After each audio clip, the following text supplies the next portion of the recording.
तो आज हम इस वीडियो में नंबर सिस्टम का एक्सरसाइज 1.3 सॉल्व करेंगे।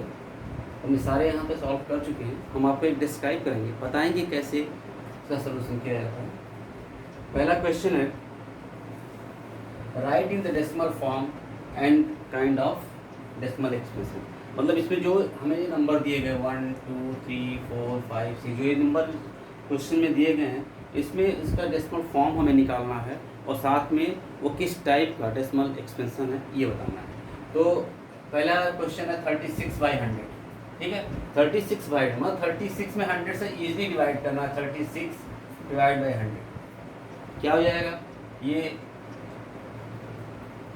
सिंपल सी बात है। पॉइंट लगाया, जीरो बढ़ा दिए, यहाँ 300 3 बार जाएगा 300, फिर 60 बचा, फिर एक जीरो बढ़ा 36, मतलब ये 36 इसका 0.36 हो गया। यहाँ पर क्या हो गया? ये कर, ठीक है। तो मतलब यहाँ क्या होगा? ये चीज़ जो हमारी है यहाँ जीरो हो गई, मतलब ये टर्मिनेट हो गया। तो ये क्या हो जाएगा? टर्मिनेटिंग।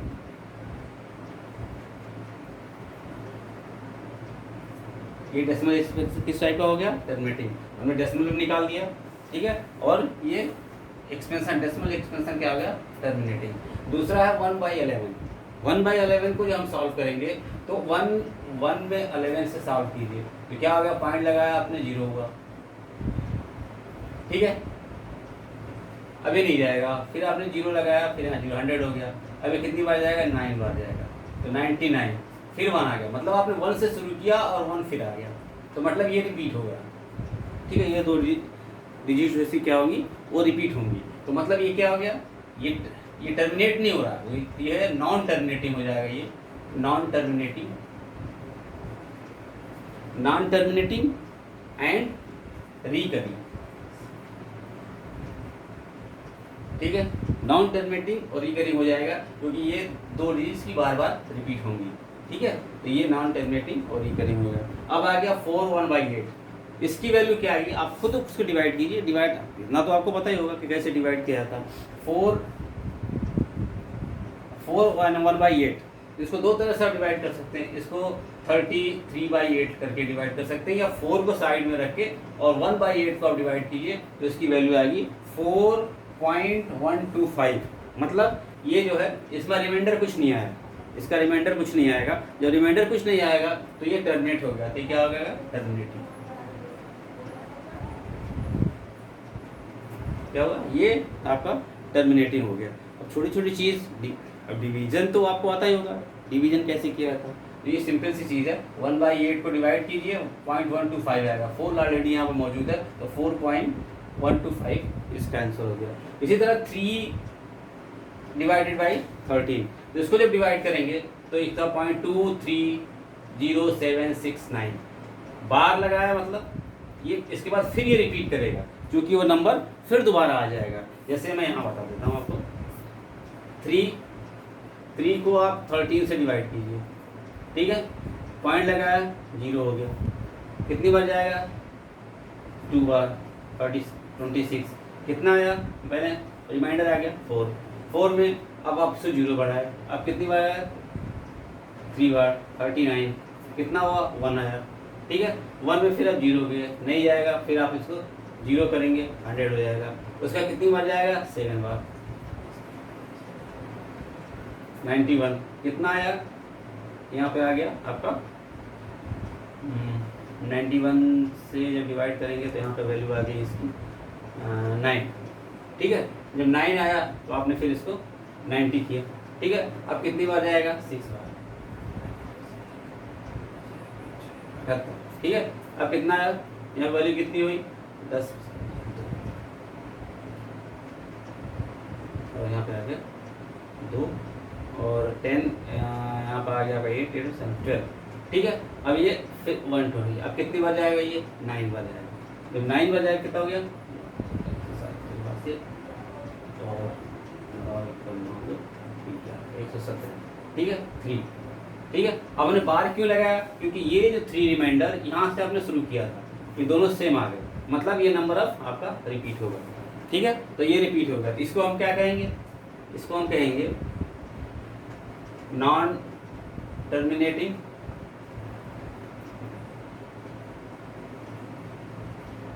एंड रिकरिंग, ठीक है, क्योंकि ये आपके 6 नंबर जो 6 डिजिट्स हैं 1 2 3 4 5 ये बार बार रिपीट करेंगे, तो ये रिकरिंग हो गया। और नॉन डेरिवेटिव मतलब ये नंबर फिर ऐसे ही बढ़ता चला जाएगा, इसलिए इसको हम रिकरिंग कहते हैं, ठीक है। अब 2/11 में सेम इसी प्रोसेस करेंगे तो 1/8, तो ये भी क्या हो जाएगा, सेम हो जाएगा, ठीक है, ये भी होएगा non terminating and recurring, understand. 2 है। उसके बाद अब आए 3 to 9, 3 to 9 को डिवाइड करेंगे तो ये क्या होगा, ये बार नहीं है, इसकी सिंपल वैल्यू आ जाएगी 0.8225, मतलब क्या हुआ, ये टर्मिनेट हो गया, ये टर्मिनेटिंग हो गया, ठीक है। अब आते हैं क्वेश्चन नंबर 2। क्वेश्चन नंबर 2 में दिया हुआ है कि 1/7 की वैल्यू ये दे रखी है, ठीक है, 1/7 की वैल्यू दे रखी है, जिसे क्वेश्चन में दिया हुआ यू नो दैट 1/7 कितना, तो 1/7 की वैल्यू ये दे रखी है 0.142857 है, 5 है, ठीक है, 57। तो अब पूछ रहा है 2/7, 3/7, 4/7, 5/7 और 6/7 की वैल्यू क्या होगी। तो इसका सिंपल सा लॉजिक है, इसको हम 2/7 को 2 × 1/7 लिख सकते हैं, ठीक है। तो उसमें 2 × 1/7 की वैल्यू दी है, आपने यहाँ लिखा और सिंपल सा मल्टीप्लाई कर दिया। मल्टीप्लिकेशन तो आपको आता होगा, मल्टीप्लाई कैसे किया था, वो सेम सारा प्रोसेस एक ही है। आप 3 4 5 6 में 1/7 की वैल्यू को रखते जाइए, ठीक है, और मल्टीप्लाई कीजिए तो आपका ये आंसर आता जाएगा। बस यहाँ एक नोट करने वाली चीज़ ये है कि आप जब भी मल्टीप्लाई करेंगे, चूंकि आपकी वैल्यू बार के रूप में दी गई है, मतलब 1/7 में डिवाइड करेंगे तो बार बार रिपीट होता चला जाएगा, ठीक है। तो आप जब भी इसका आंसर लिखेंगे तो बार लगाना नहीं भूलेंगे। अगर आपने सिंपली नंबर लिख दिया तो वो गलत हो जाएगा, ठीक है। अगर आपने इसकी वैल्यू लिख दी 0.428571, आपने अगर बार नहीं लगाया तो ये क्वेश्चन गलत था, ठीक है। तो आप बार लगाना जरूर, इस बार जितने भी आंसर आएंगे सब पर आप बार जरूर लगाइए, ठीक है।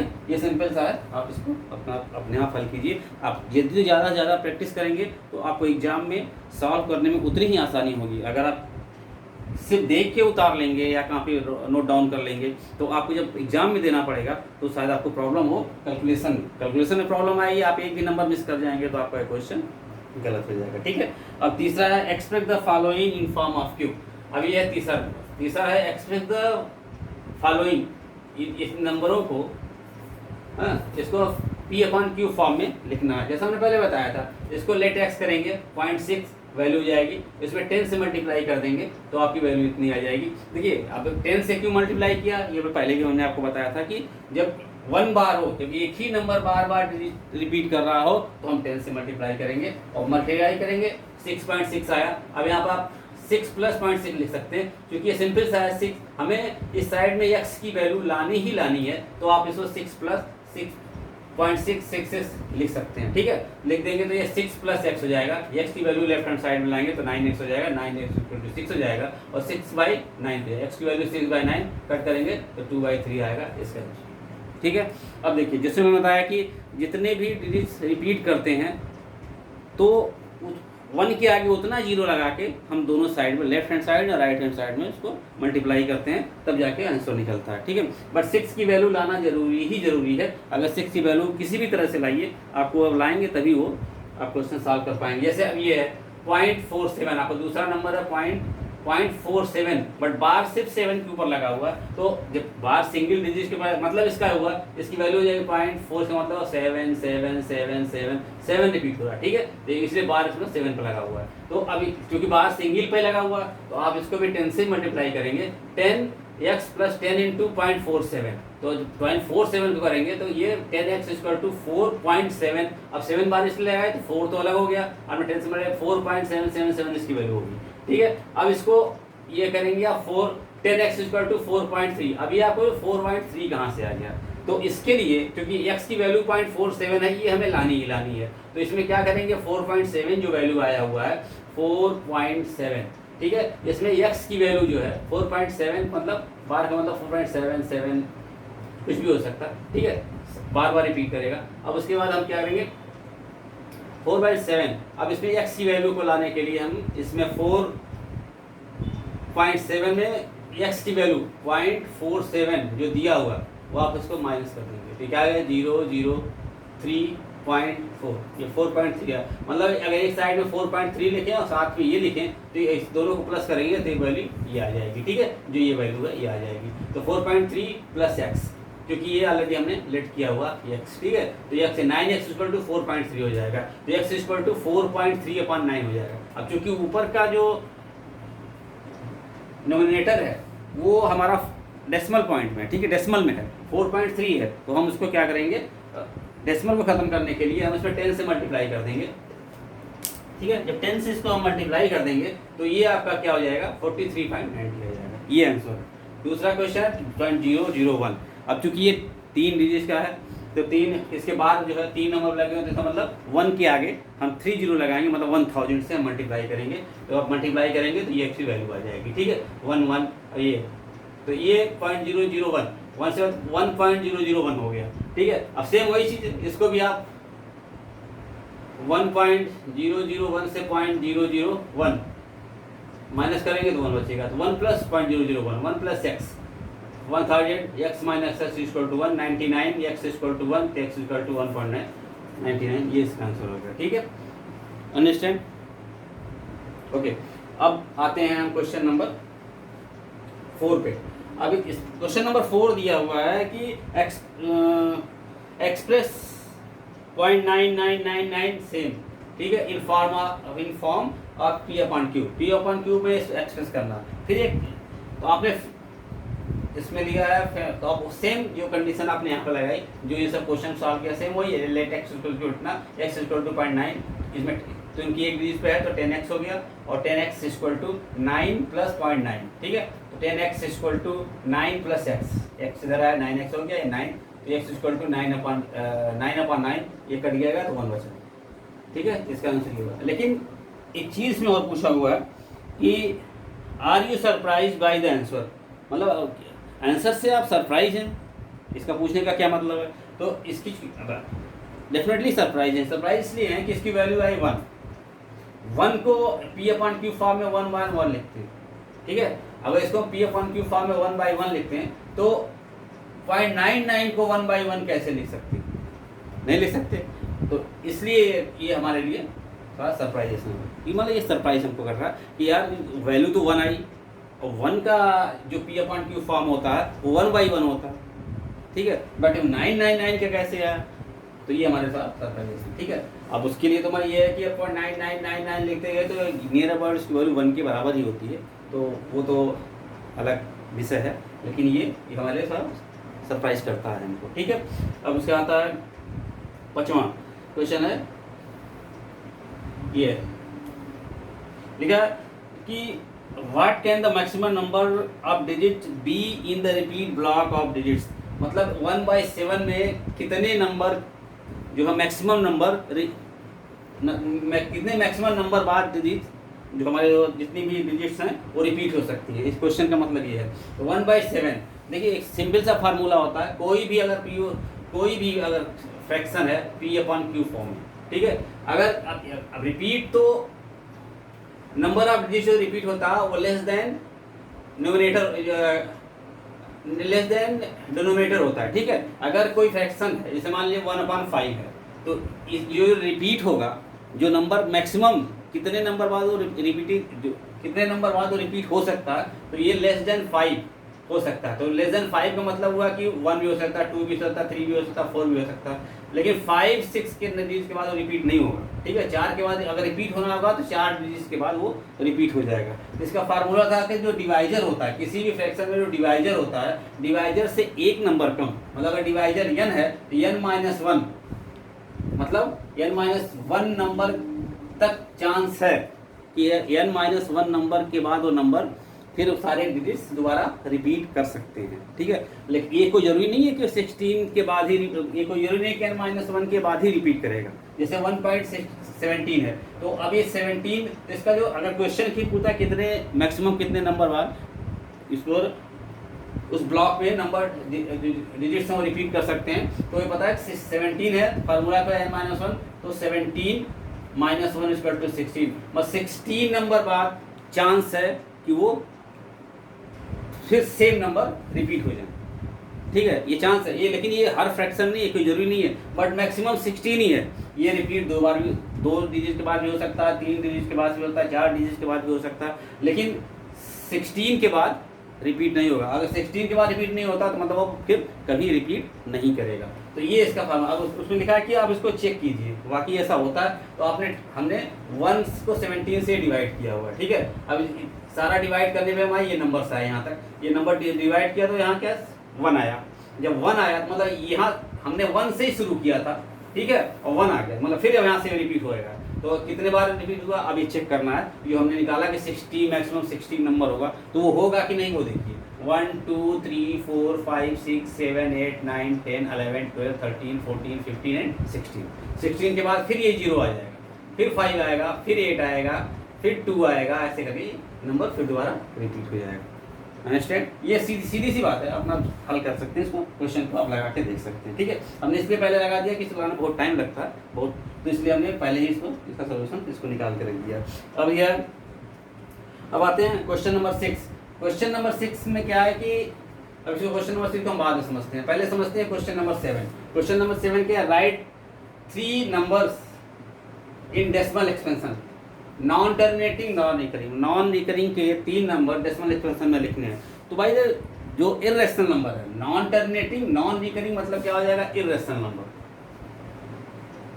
इरेशनल नंबर का फॉर्म है, कोई भी फॉर्म है, 0.1000001 लिख सकते हैं, 0.200 लिख सकते हैं, 0.00300, कुछ भी है आगे 1 एक फॉर्म है, इसमें 2 लिख दीजिए, 1 की जगह 2 कर दीजिए, 2 की जगह 1 की जगह 3 कर दीजिए, 4 कर दीजिए, या पहले एक 0 लगा दीजिए, बाद में 0 लगा दीजिए, लेकिन फॉर्मेट बदल दीजिए। अगर पहली बार 1 0 करते हैं, दूसरी बार 2 0 कीजिए, तीसरी बार 3 0 कीजिए, चौथी बार 4 0 कीजिए, और बढ़ाते चले जाइए। इस तरह आप नंबर 3 लिख सकते हैं, ठीक है। अब दिया है क्वेश्चन नंबर 8, बिटवीन 5 एंड 7 और 9/11 के बीच में आपको 3 जो है ये दोनों ये तो इरेशनल नंबर आपको लिखने हैं, 3 लिखने हैं। हमने 4 यहाँ लिख दिया, बट आप 3 लिखने हैं। अब ये चूंकि यहाँ कंडीशन लगा दिया 5/7 और 9/11, तो इसमें कैसे लिखेंगे? 5/7 को डिवाइड करेंगे तो ये 5 है, 2 रिमाइंडर, ये बढ़ता चला जाएगा। तो हमें सिर्फ 2 संख्या लेनी है नंबर लिखने के लिए, और 9/11 से किया तो 9 आ गया, 9 ये बार बार रिपीट होगा, ये फिर 8 1 फिर 8 1 ऐसे बढ़ता चला जाएगा, ठीक है। तो मतलब इसके बीच में, तो मतलब हमें अगर 7 है तो पहला जैसे हमारा 7 होगा, दूसरा इसके बाद की बीच में लिखना, तो इसके बाद ही वो नंबर आएगा ना, तो 1 की जगह पर आप 2 लिख दो, और 7 2 मिला, सिर्फ वही फॉर्मेट जैसे ऊपर का फॉर्मेट लिख दिया, 720 72000 72000 724 हो गया। अब 2 की जगह 3 भी कर सकते हो, 4 भी कर सकते हो, 5 भी कर सकते हो, तो 750 7500 7500 7540 75 करके आप ये दूसरा नंबर। अभी 75 को 76 भी कर सकते हो, हमने 76 के बाद 0 लिख सकते हैं, हमने एक फॉर्मेट चेंज कर दिया, 76 के बाद 5 कर दिया। उसी तरह अब 8 1 है, तो अब 8 1 से ऊपर लिखेंगे तो इसके बाद हो जाएगा, इसके पहले के लिए 8 1 है तो हम 8 0 वाला एक नंबर भी लिख दिया, 80 800 ये इसमें तीनों से कोई भी आप नोट कर लीजिए, वो आपका इसे वो हो जाएगा, ठीक है। अब आता है 9वां क्वेश्चन। 9वें क्वेश्चन में ये हमें दिया हुआ, इसको सिर्फ ये बताना है कि ये रेशनल नंबर है या इरेशनल नंबर है, ठीक है। अब देखिए अंडर 23 ये है, ये एक रेशनल नंबर। रेशनल नंबर इसलिए है कि 23 ये परफेक्ट स्क्वायर नहीं है किसी चीज़ का। ये हमने आपको बताया था एक पिछले भी वीडियो में, जब मैंने एक फार्मूला बताया था, एक ट्रिक है, ये फार्मूला है कि आप 4 × 4 = 16 एंड 5 × 5 = 25, ठीक है। अब इसके बीच में जो भी नंबर आएगा 17 18 19 20 21 22 23, अब इसको आप अगर हम कर दें, ठीक है, तो ये क्या है, ये परफेक्ट स्क्वायर 16 हुआ और 25 हुआ, इसके बीच में जितने भी नंबर हैं वो परफेक्ट स्क्वायर नहीं है। इसमें आपको 23 मिल जाता है, तो 23 क्या है, ये एक इरेशनल नंबर होगा, क्योंकि इसका परफेक्ट स्क्वायर नहीं है। 2 to 5 ये रेशनल नंबर है, क्यों? क्योंकि इसका फैक्टराइजेशन करेंगे तो 15 × 15 करेंगे तो क्या हो जाएगा, इसकी वैल्यू आ जाएगी 15 क्या हुआ, एक रेशनल नंबर हो गया, ठीक है। तो ये हमारा रेशनल नंबर है। अब इसको आप फैक्टराइजेशन करने के लिए 2 to 5 का फैक्टराइजेशन करेंगे तो 3 × 3 × 5 × 5 आता है, फैक्टराइजेशन 3 × 5 क्या 15, ठीक है। इसका फायदा 15 हो गया। तो ये आपका रेशनल नंबर होगा। अब ये 0.3796 मतलब ये क्या हुआ, टर्मिनेट हो गया। जब इसको आप डिवाइड, इस नंबर को आप डिवाइड करेंगे तो टर्मिनेट हो गया, मतलब ऐसा अगर पॉइंट नहीं लगा है तो इसका मतलब ये टर्मिनेटिंग है, ठीक है। ये जो है हमारा डेसिमल, इसका जो फ्रैक्शन बनेगा या पी अपॉन क्यू फॉर्म में लिखेंगे तो वो जो है टर्मिनेटिंग हुआ था। तो जो भी डेसिमल एक्सपेंशन टर्मिनेटिंग होता है तो वो क्या होता है, रेशनल नंबर होता है, ठीक है। तो ये हो गया आपका रेशनल नंबर। अब यह 7.478 478 और 478, ठीक है। फिर पॉइंट बढ़ता है, मतलब क्या है, फिर 478 होगा, फिर 478 हो गया, ये 3, तो मतलब ये क्या है कि 3 नंबर, ये 3 डिजिट्स जो हैं इसकी बार बार रिपीट हो रही हैं। तो पहले तो ये रिकरिंग हो गया और साथ में नॉन टर्मिनेटिंग हुआ, तो जो नॉन टर्मिनेटिंग और रिकरिंग हुआ तो रेशनल नंबर होगा, ठीक है। अगर ये नॉन टर्मिनेटिंग नॉन रिकरिंग होता तो वो इरेशनल नंबर हो जाता। तो ये क्योंकि रिकैरी कर रहा है, 2 नंबर रिपीट्स हो रहे हैं तो इरेशनल नंबर हो गया। अब ये तो ऑलरेडी देखने के लिए पता लग जाता है कि इरेशनल नंबर है, ठीक है। इसका तो फार्मूला ही है, ठीक है। ये इरेशनल नंबर है। डेसिमल एक्सपेंशन के बाद जैसे मैंने ऊपर ही बताया था, सेम वही चीज़ है, तो ये इरेशनल नंबर हो गया। अब इसमें अब आप इस क्वेश्चन को समझते हैं, थोड़ा सा टिपिकल क्वेश्चन है और सबसे बड़ी चीज़ है ये आपके 9th क्लास से थोड़ा ऊपर है, थोड़ा सा इसमें थोड़ा चीज़ आपको समझाने के लिए भी बताया गया, बाकी हम अगले क्लास में इसको समझेंगे। अब इसमें ये है क्वेश्चन नंबर 6, इसमें दिया हुआ look at the several example of rational number in form of Q. कुछ भी एग्जांपल सब ले सकते हैं जो form of Q, P upon Q में हो, पी अपॉन क्यू।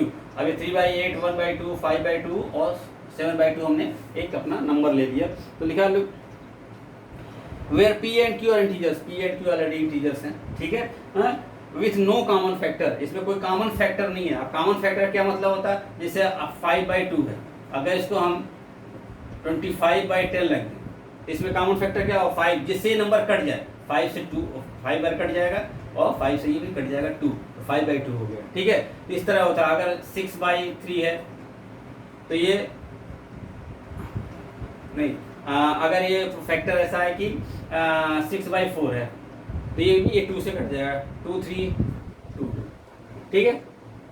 तो ये तो इसमें क्या हुआ, 2 इसका प्राइम फैक्टर है। इसमें कोई भी नंबर एक दूसरे से कटने वाले नहीं है, ये प्राइम फैक्टराइजेशन इसमें नहीं है, प्राइम वो नहीं है, ठीक है। तो then I having terminating decimal representation, ठीक है। तो अब इसमें देखिए इसका सीधी सी वैल्यू है, ये क्या है, इसकी 3/8 से डिवाइड करेंगे तो 0.357 आएगा, ठीक है। यहाँ ये टर्मिनेट हो गया, ये टर्मिनेटिंग हो गया। 1/2 की वैल्यू 0.5 आती है, ये भी टर्मिनेटिंग हो गया। इसकी वैल्यू आती है 2.5, ये भी टर्मिनेटिंग हो गया। इसकी वैल्यू आती है 3.5, ये भी टर्मिनेटिंग हो गया। तो ये अभी क्वेश्चन हिसाब से ये सारे एग्जाम्पल हो गए। अब देखिए क्या होता है कि अब ये पूछ रहा है can you guess the property of Q must satisfy. तब इसमें क्या है, इसमें हमें क्या देखने को मिल रहा है, इसमें देखने की क्वेश्चन के हिसाब से मेरी सारी चीज़ें यहाँ सेट बैठ गई। इसमें देखने को मिल रहा है कि ये क्या है, ये है 2 की, जो इसमें q है, q इक्वल टू क्या है 2 की पावर 3, या इसमें क्या है 2 की पावर 1, इसमें क्या है 2 की पावर 1, इसमें क्या है 2 की पावर 1। इसमें देखने को ये मिल रहा है कि इसका जो प्राइम फैक्टराइजेशन है, prime factorization of q will be क्या होगा, जो हमारा q है वो क्या होगा 2 की पावर 2 की कोई पावर ही होगी, ठीक है। इसमें क्या होता है कि अब इसमें पूरा और समझने के लिए तो कुछ और एग्जाम्पल लेने पड़ेंगे, लेकिन इसमें क्या होता है 2 की पावर में ही आएगा। अगर 2 की पावर में कोई हमारा क्वोटिएंट, ठीक है, हमारा जो है q,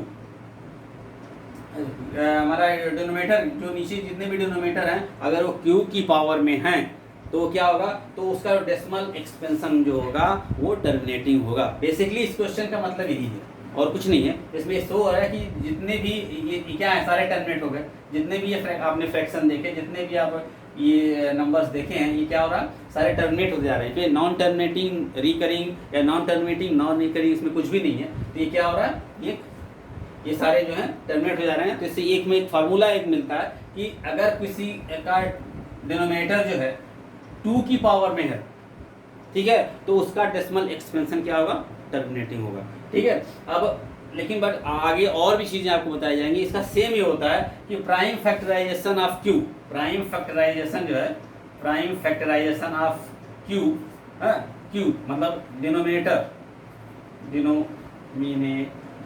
डिनोमिनेटर अगर 2 की पावर n हो और 5 की पावर m हो, ठीक है, आर बोथ हो, जैसे 2 की पावर n या 5 की पावर m, इसका फैक्टराइजेशन इस तरह से हो, और जहाँ पे m और n क्या है, ये होल नंबर, कोई भी नंबर हो सकता है ये, अगर इसमें है तो वो डेसिमल एक्सपेंशन क्या होगा, टर्मिनेटिंग ही होगा। अगर आप फ्रैक्शन कोई भी आपने नंबर ले लिया, अगर यहाँ ले लिया कि 16, ठीक है, तो 16 की वैल्यू क्या होगी, 2 इंटू 2 इंटू 2 इंटू 2, 2 दूना 4 दूना 8 दूना 16, ये 2 की पावर 1 2 3 4, 1 2 3 4, 2 की पावर 4। अभी कोई भी ऊपर नंबर चाहे कुछ भी हो, या मैं कुछ भी आप लिख सकते हैं, जो भी नंबर हो, अगर ये नीचे 2 की पावर 4 है तो मतलब ये जो पूरा नंबर हो जाएगा वो उसका जो होगा डेसिमल एक्सप्रेशन टर्मिनेटिंग होगा, ठीक है। तो अभी इतना ही इस सेशन में, अगले में हम अगली चीज़ representative real number of number line का एक्सप्लेन करेंगे।